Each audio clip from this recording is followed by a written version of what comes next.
Hey there, I'm Matt.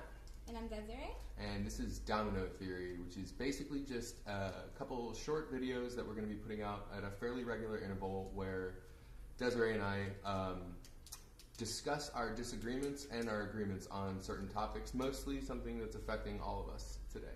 Right. So today we're going to be talking about the Black Lives Matter movement and our opposing perspectives on it.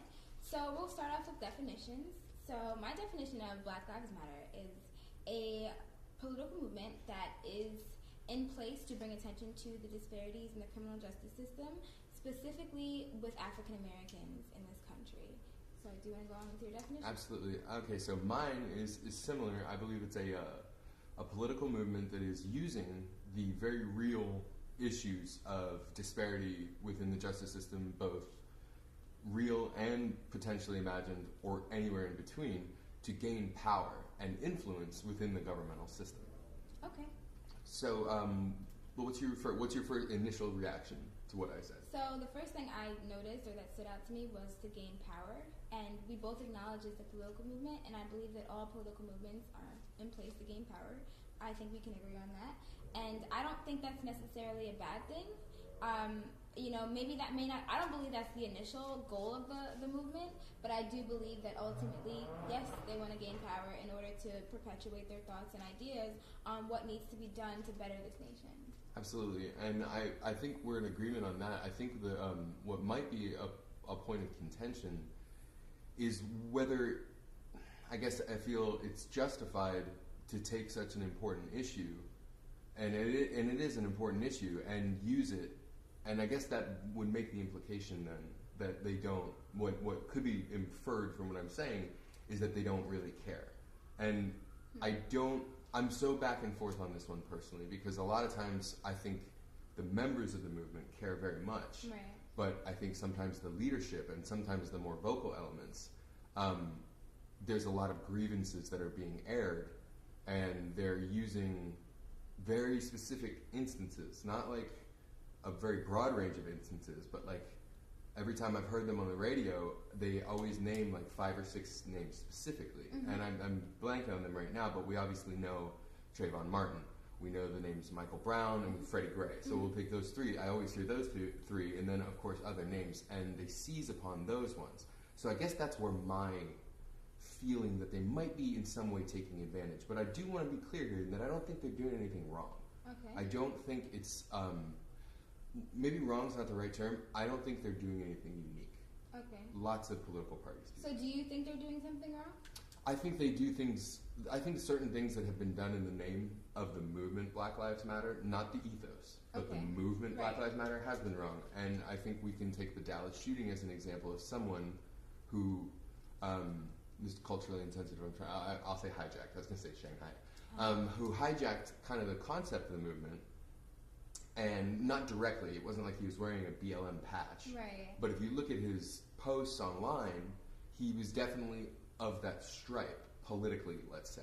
And then there were a fair amount of posts, and honestly it only takes one, of people, I remember specifically the one, pigs in a blanket, or some of the other comments that were made. And I think while those are, personally I find them reprehensible, I also find them understandable, given the level of violence that is extant in the, and this term is kind of silly, but in the black community, which we really should say the inner city, the poor community, which happens to have a lot of black folks in it.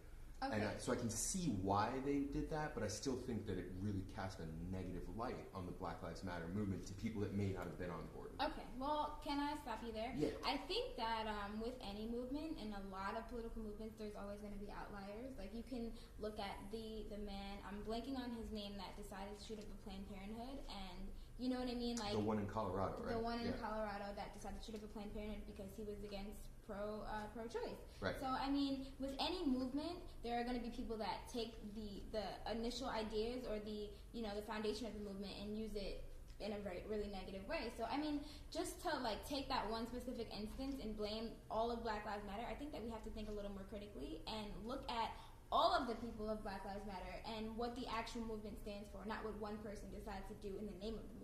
Absolutely. I mean? Absolutely. Mm-hmm. I think, but it's interesting you bring up that case, because I remember when that happened, and I remember a lot of people on the pro-choice side we're doing the same thing that, let's say, the Thin Blue Line crowd is doing. And not to imply that police officers are solidly against or indifferent to Black Lives Matter.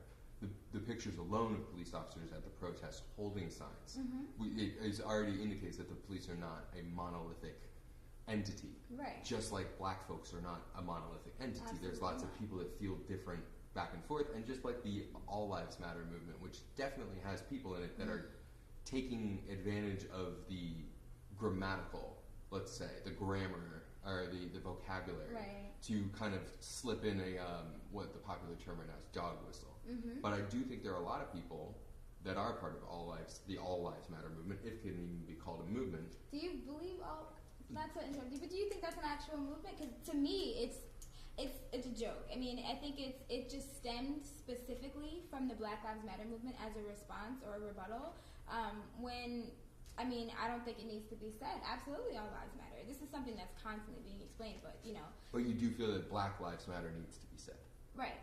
Okay, so see, I guess I don't know. I mean, I'm kind of split on this because I get the motivation, I get where it's coming from, and of course there are problems, but I feel like that the violence that is afflicting, and I mean, let's just be honest with it. It's young black men mostly. That's who we're talking about here. When we say Black Lives Matter, I don't think the movement's trying to say that no one values black folks anywhere. I think the movement is saying, and I could be wrong about this, is that law enforcement is not treating mostly young black men with the same dignity, respect, and I don't know, I guess even the capability to be a functioning member of society that they would with young white men or young Asian men or even young Latino men. Absolutely.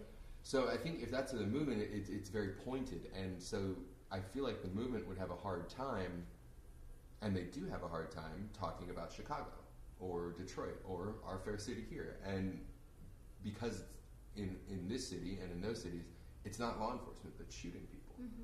It's people shooting people. Right. And I don't think Black Lives Matter has really come up with a very cogent response, but they have definitely said, oh, you're twisting it, you're shifting the focus. Right. Which, as a political party, that's not only within their right, that's a smart thing for them to do, is keep the conversation where they want it to be. But for me, that just says evidence that they're kind of taking advantage of the situation. Well, I mean, I think that it's always interesting that every time, police brutality, every time black on black crime is brought into a conversation, it's in response to the Black Lives Matter movement. Absolutely, there are issues within the black community that need to be solved, but protesting and marching isn't the way to solve that. So we have two separate issues that need to be handled completely separately. There needs to be some boots on the ground work. There needs to be people in these communities. There needs to be, people actually doing work to improve these communities in these situations that have all of these just really ingrained issues. But Black Lives Matter isn't doing that. In order to stop violence in Chicago, a bunch of black people outside protesting is not going to do it. So it's a different movement, and because it's a different movement, it has different reasons or different effects or different ways that needs to be solved. Okay, so that just leads me to the question then, do you think that protesting and marching is going to solve the problem of police brutality? I think that the entire purpose behind it goes back to my definition of it, just to really bring attention to these issues. It puts it in the media's face. It puts it in the face of other people. There were times when black people would be shot by the police, and it would be their word against ours, and a police officer could just go home. Now it's on video. Now we have people documenting these issues, and people can't just turn a blind eye to it anymore. Absolutely. So I think that's the purpose of the movement, and that's what it is successful at doing.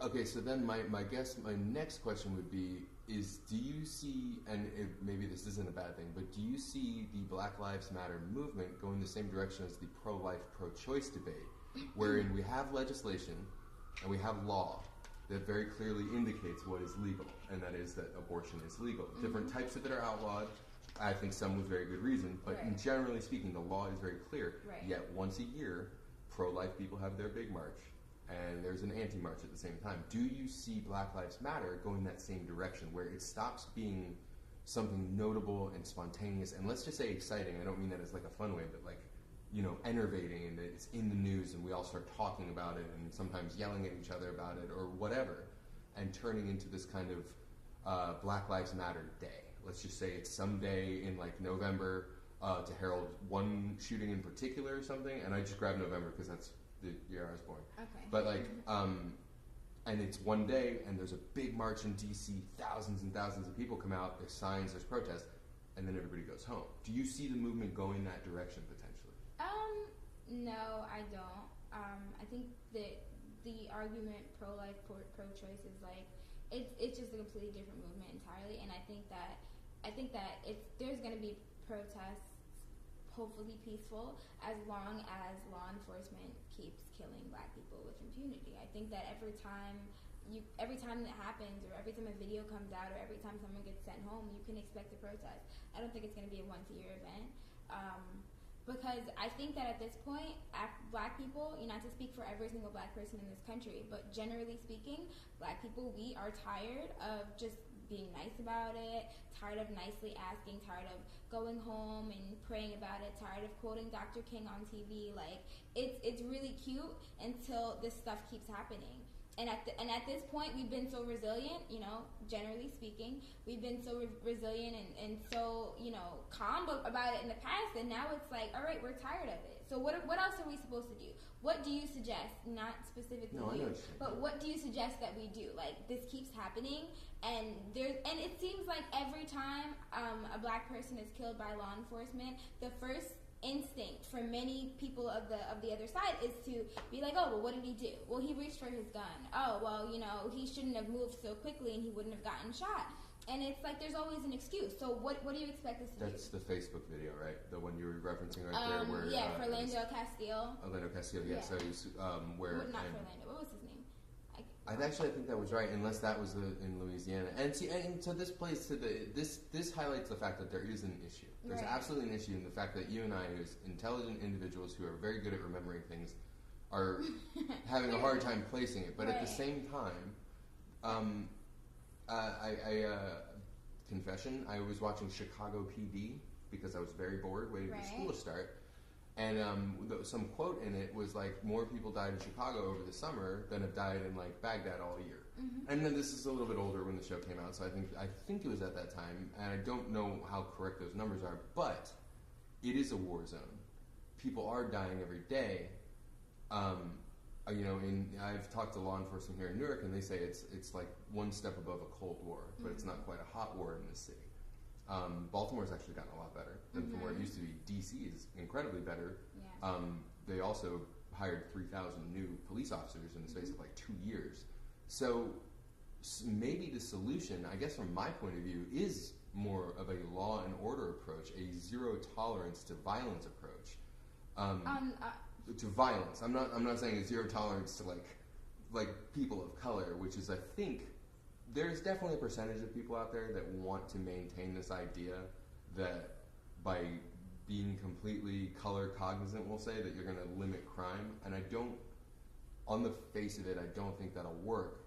At the same time, I think being realistic about where you're talking about, regardless of the color, if it's a poverty-stricken area with access to weaponry and bad police, and I don't mean the police are bad, I'm saying that the whole system, there aren't enough of them, their equipment isn't good, no one wants to work there, so you end up getting people turning a blind eye to officers because they can't fire anyone. Louisiana was an excellent example of this. After Katrina, basically, if you showed up, you were hero cop because so many officers didn't show up, and there were lots of shootings that went completely uninvestigated, many probably that we don't even know about because the bodies were washed away. So that's where I guess this gets to me, is that I feel like, and this will dovetail into our final question here, where do you see the movement going? If not a day of protest, where do you see the movement going? And I'm going to totally cut you off and say where I see it going. Okay. I see them transitioning. I think they, as a movement, will transition. My prediction will be into recidivism.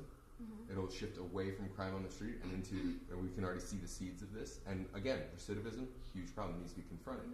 But I can see it going to a more actionable political movement, because right now there's not a lot that people in the street can do, because they go into the street and they yell at cops, and sometimes they're throwing things at cops and setting things on fire, which is a big invitation to brutality. I think that there's a distrust between the black community and and law enforcement. You know, that's something that needs to be addressed as well. For many good reason. A lot of times, black, people don't see a police as somebody you can walk up to and trust. I guarantee you, if you take 10 white kids from the suburbs and you take 10 black kids from Newark, they're going to have a completely different perspective on what a police officer is. There have been videos that have come out of young children literally afraid of cops. Yeah. And that's an issue. So until we fix that relationship and, mend that bond, we're not going to get anywhere with the movement.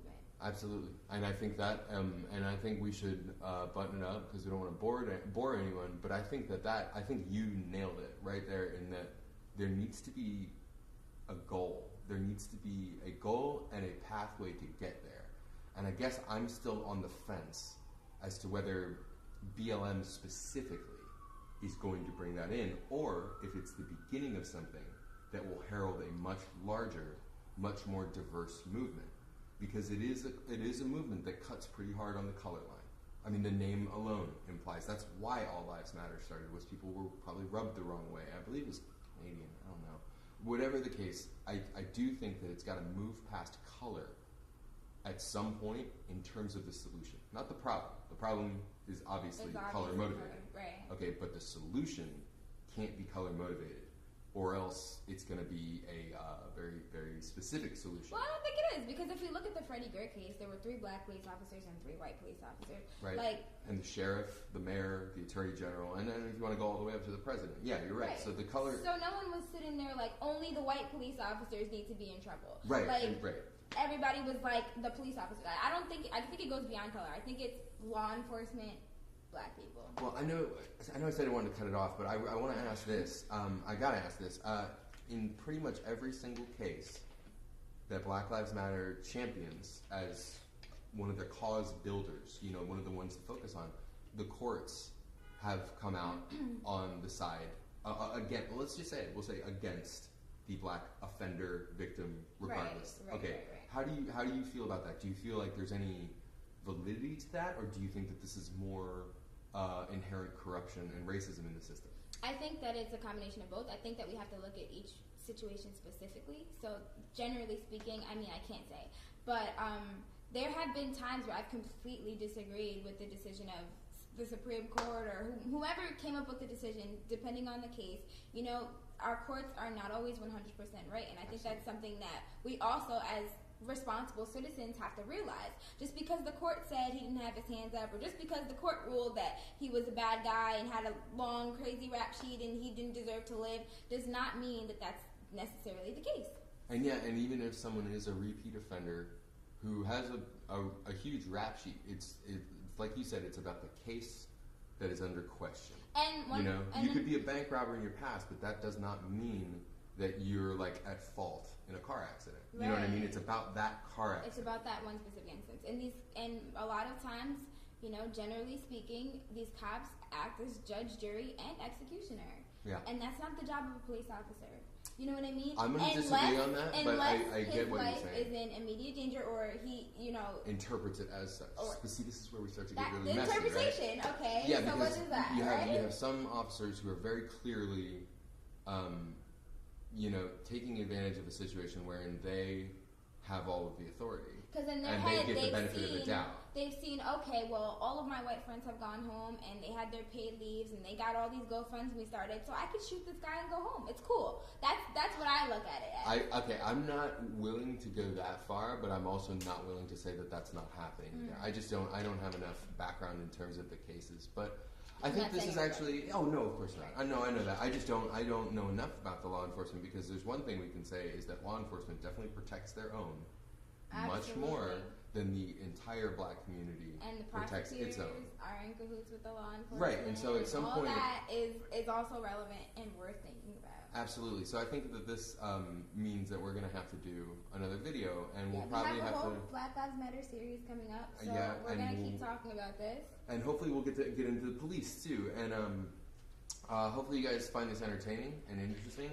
We're not just going to do Black Lives Matter. We're going to talk about a very wide range of issues, but being in the city that we're in, and being the I don't know if you guys could tell, but being the parts of the spectrum that we are, it's a very relevant issue for us. It's something that we are living through every single day. And we care about, and we care about both sides of this issue right. too. And I think we're both willing to make compromises, but we're also both willing to beat each other bloody intellectually over the situation. So again, I'm Matt.